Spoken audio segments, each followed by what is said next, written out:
बिस्मिल्लाहिर्रहमानिर्रहीम अस्सलामुअलैकुम।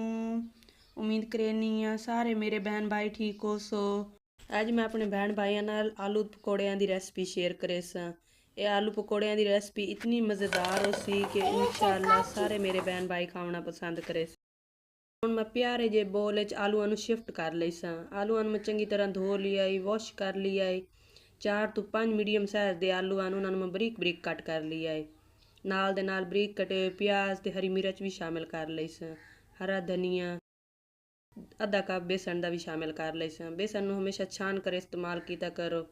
ਨਾਲ ਦੇ ਨਾਲ ਪਾਊਡਰ ਮਸਾਲੇ, ਲਾਲ ਮਿਰਚ, ਖੁਸ਼ਕ ਧਨੀਆ, ਜ਼ੀਰਾ ਪਾਊਡਰ, 1 ਚਮਚ ਨਮਕ ਦਾ ਸ਼ਾਮਿਲ ਕਰ ਲਈ ਸਾਂ। ਤੁਸੀਂ ਆਪਣੇ ਟੇਸਟ ਦੇ ਮੁਤਾਬਿਕ ਕਮ ਜਾਂ ਜ਼ਿਆਦਾ ਵੀ ਪਾ ਸਕਦੇ ਹੋ ਨਮਕ। ਹੁਣ ਮੈਂ ਮਸਾਲੇ ਨੂੰ ਚੰਗੀ ਤਰ੍ਹਾਂ ਮਿਕਸ ਕਰ ਲਈ ਸਾਂ।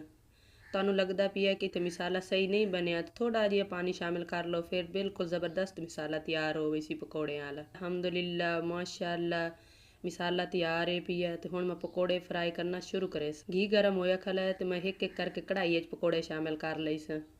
ਬਿਸਮਿल्लाहिर्रहमानिर्रहीम।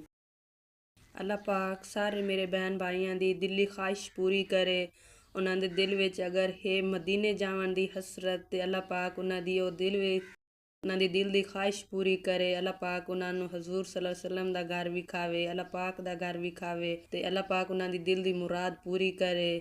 ਦੁਆ ਕੀਤੀ ਕਰੋ। ਮੇਰੇ ਵੀ ਦਿਲ ਵਿੱਚ ਖਾਹਿਸ਼ ਹੈ ਕਿ ਮੈਂ ਇੱਕ ਵਾਰੀ ਉਮਰਾ ਕਰਨ ਜਾਵਾਂ, ਅੱਲਾਹ ਪਾਕ ਦਾ ਘਰ ਵੇਖਣ ਜਾਵਾਂ। ਦੁਆ ਕੀਤੀ ਕਰੋ ਕਿ ਅੱਲਾਹ ਪਾਕ ਹਰ ਮੇਰੇ ਬਹਿਨ ਭਾਈਆਂ ਦੀ ਦਿਲੀ ਖਾਹਿਸ਼ ਪੂਰੀ ਕਰੇ। ਅੱਲਾਹ ਪਾਕ ਉਹਨਾਂ ਦੀ ਹਰ ਦਿਲੀ ਮੁਰਾਦ ਪੂਰੀ ਕਰੇ। ਅਲਹਮਦੁਲਿल्लाह ਮਾਸ਼ਾਅੱਲਾ ਪਕੌੜਿਆਂ ਨੂੰ ਮੈਂ 4 ਤੋਂ 5 ਮਿੰਟ फ्राई कर लिए भी। इन्हों का कलर कितना खूबसूरत आया खल है, जितने के वेखने खूबसूरत लगते पे उस तो कई ज़्यादा ये खाने मज़ेदार होते। मैं उम्मीद करनी अज वाली रेसिपी सारे मेरे बहन भाइयों को पसंद आई हो सी। मेरी वीडियो को लाइक शेयर भी कर दिता करो अपने बहन भाइयों नाल, अपने दोस्तों ताकि आने वाली हर रेसिपियां तुहाडे तक जल्दी पहुँचदियां रहें। अल्लाह पाक तुहानू अपने हिफ्ज़ो ईमान विच रखे। अगली वीडियो च मुलाकात होसी। अल्लाह हाफिज़।